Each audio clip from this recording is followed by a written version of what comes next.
Recognizes Representative from New Jersey, Mr. Smith. Thank you very much, Mr. Chairman. Thank you for convening this hearing, and Secretary Regas, thank you for your testimony and your leadership.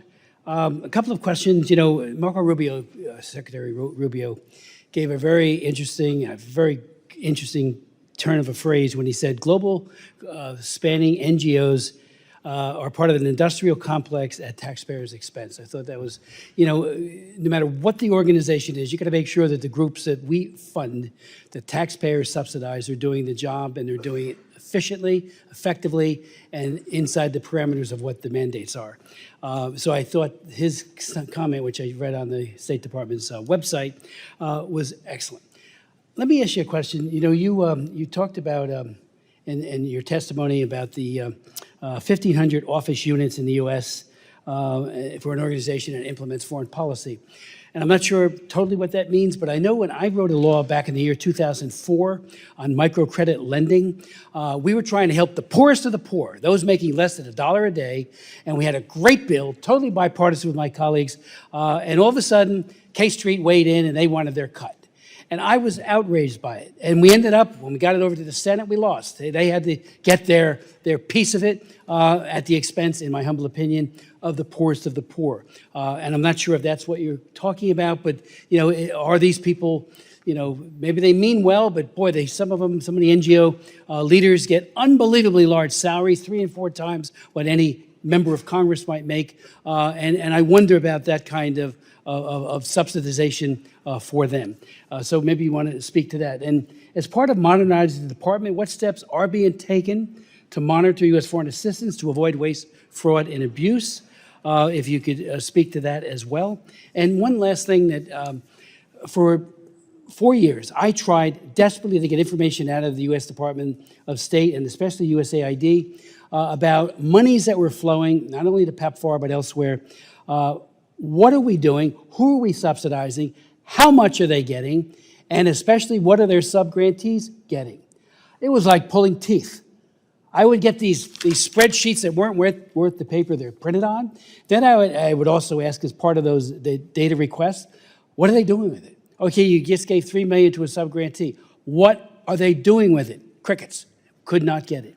So I thank you that you're trying, and I thank Secretary Rubio, to really get to some transparency, and we will get to it, because I couldn't get it. I met with Samantha Power, went over and met with her at her office, and very nice person, but I wouldn't get the information. How do you do oversight?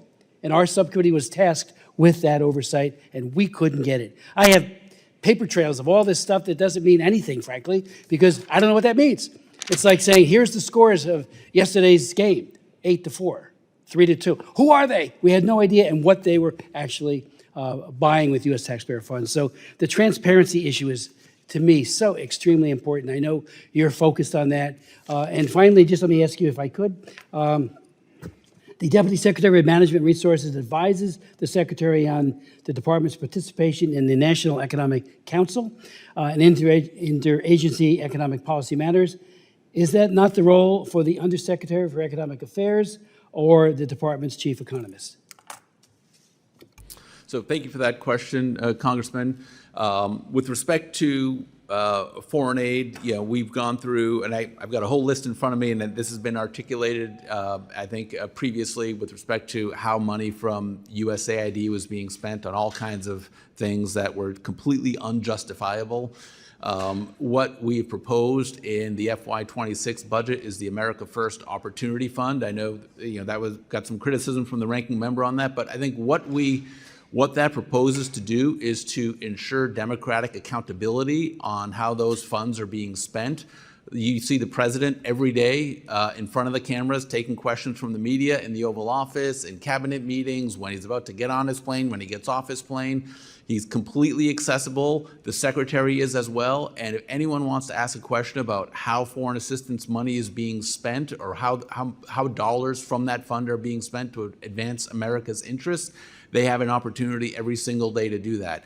By contrast, how these funds were spent at USAID, nobody knows who to ask why those monies were spent or who made the decision to spend money on, $1 million for voter ID in Haiti. I mean, there's page after page here I have of examples like that.